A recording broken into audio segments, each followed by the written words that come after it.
Merdeka!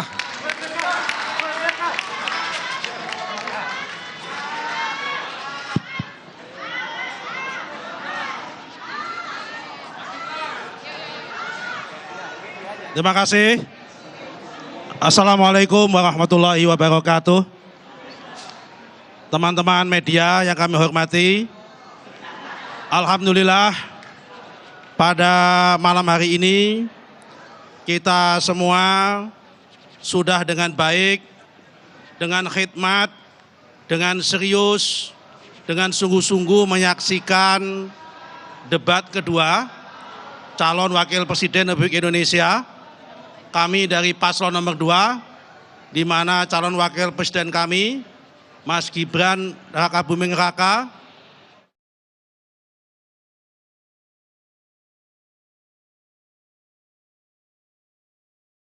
nomor urut 2 ya, dari Prabowo Subianto bahkan juga Gibran Raka Buming Raka. Kita akan adil, Fat. Kita akan mencoba untuk menghadirkan masing-masing konvers nanti dari nomor urut 1 bahkan juga nomor urut 3 ya, Alfat ya. Tapi kita komentari dulu tadi nih, karena yang baru muncul dari pasangan nomor urut 2, Pak Prabowo Subianto yang mewakili Gibran bicara hanya Pak Prabowo saja dan kemudian memberikan nilai 9,9 untuk penampilan Gibran malam hari ini. Apakah kemudian penilaian itu sesuai dengan apa yang dinilai juga oleh para panelis kita pada malam hari ini? Prof. Budrajat mungkin punya penilaian tersendiri untuk Gibran Raka Buming Raka. Baik, terima kasih. Saya kira kalau disimpulkan dengan satu kata, itu amazing and beyond expectation. Ya. Saya kira kita bisa menyaksikan bagaimana argumen gagasan dari 3 cawapres ini yang luar biasa dan yang penting kita lihat pesan besarnya ya. Kalau kayak tadi Mas Gibran fokus kepada keberlanjutan dan juga bagaimana menyempurnakan dan mempercepat, sementara Gus Imin tadi menggarisbawahi pentingnya untuk semua. Bagaimana adil makmur itu untuk semua. Dan bagaimana caranya, tadi bagaimana perubahan itu dilakukan. Jadi perubahan ini ditekankan, sedangkan Pak Mahfud menggarisbawahi bahwa pembangunan ekonomi itu nggak terjadi. Ekor berapapun nggak akan tercapai, pertumbuhan ekonomi nggak akan tercapai apabila penegakan hukum tidak dilakukan, pemberantasan korupsi yang tadi dibilang dari yudikatif, dari legislatif maupun eksekutif. Kalau di masa lalu kita mengenal sentralisasi korupsi, sekarang desentralisasi korupsi, korupsinya berjamaah dan juga bersoft-soft. Nah saya kira ini yang paling penting untuk digarisbawahi dari 3 cawapres tadi. Demikian Mbak. Oke, terima kasih Prof.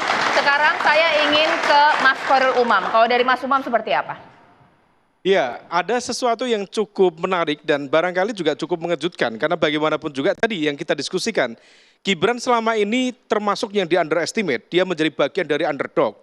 Tetapi dalam kesempatan ini setidaknya dia bisa menjawab kritikan itu. Menurut catatan saya, Gibran tadi tampil langsung cukup prima, dia tampil menyerang, dia tidak defensif. Dan di saat yang sama dia membuat poin-poin yang cukup menarik, terutama di sisi aspek ekonomi digital, kemudian IKN, kemudian di saat yang sama ketika bicara tentang infrastruktur sosial, dia mengalami kekalahan di situ. Tetapi kemudian dia kembali bangkit lagi ketika bicara tentang instrumen pertanyaan yang tampaknya dipersiapkan secara serius, bicara dengan carbon capture and storage dan juga SGIE yang tampaknya ini adalah ilmu lama yang dulu dipakai Pak Jokowi dengan penggunaan pertanyaan TPID. Dan betul, ternyata gimmick itu, materi pertanyaan semacam itu masih cukup efektif untuk menghantam lawan. Nah kemudian di sisi yang lain, Pak Mahfud sendiri tampil cukup optimal. Pak Mahfud langsung menyerang juga dan tidak menunjukkan keengganan, keseganan berhadapan dengan anak presiden. Dan di saat yang sama kemudian Pak Mahfud juga memperkuat. Seperti yang kita bayangkan tadi, beliau akan memperkuat dalam konteks penguatan pembangunan ekonomi dari sisi penegakan hukum. Dalam konteks tertentu itu bagus, kuat. Tetapi memang terkesan agak monolitik. Karena lagi-lagi apapun makanannya, minumnya teh botol sosro, yaitu penegakan hukum. Nah ini yang kemudian cukup menarik. Adapun kemudian Caimin dalam konteks selepet ya, selepet Imin itu tentu cukup menarik ya sebagai sebuah gimmick politik. Tetapi dalam konteks ini tampaknya perlu diperkuat dengan materi yang lebih optimal, sehingga kemudian tadi penekanan dalam konteks selepetnomics menekankan pada aspek keadilan, tetapi dalam konteks perdebatan tadi Caimin mungkin barangkali ada rasa enggan untuk menghantam secara terbuka, sehingga yang ada malah beberapa kali Caimin terkena 2 kali selepet dari Mas Gibran tadi. Nah ini dinamika dari sebuah debat, tetapi secara umum kita patut berikan apresiasi kepada 3 cawapres yang ada. Oke, Baik. terima